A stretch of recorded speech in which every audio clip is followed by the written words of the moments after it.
1.0816 का वर्गमूल कितना होता है अभी हम देखेंगे।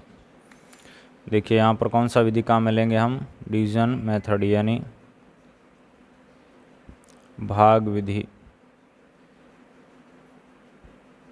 ठीक है, तो यहाँ पर आपको एक छोटा सा पॉइंट समझना है। पॉइंट यह है कि यह जो पॉइंट रहता है इसके इस दिशा में चलना होता है और इस दिशा में चलना होता है। चलने का मतलब क्या है, यहाँ तो चले एक अंक है आगे, ठीक है, उसको काम में लेंगे। पॉइंट के बाद हमें 2 अंक साथ लेने, 2 अंक 2 अंक।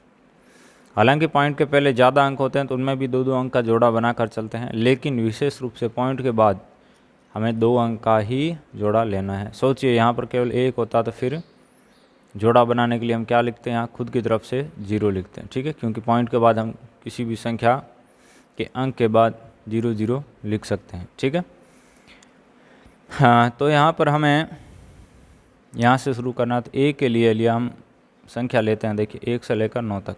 a के लिए क्या आएगा, हमेशा ध्यान रखें 1 गुणा 1 कितना होता है 1। इसको लिया 1 को तो 1 बार यहाँ ऊपर लिख देंगे। अगले स्टेप में इसको जोड़ना है, इसको घटाना है। देखिए थोड़ा सा अभ्यास के बाद ये चीज़ें आपके लिए बिल्कुल आसान हो जाएंगी, लेकिन शुरुआत में थोड़ा अभ्यास करने की ज़रूरत रहती है।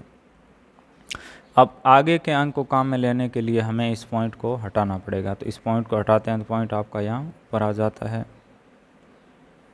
इसके साथ जैसे 2 लेते हैं, 1 लेते हैं, 1 का गुणा करते हैं तो भी इससे बड़ा आ रहा है, तो ऐसी स्थिति में हम 0 लेते हैं। ठीक है, इसको लिया 0 को, फिर वही घटाना है।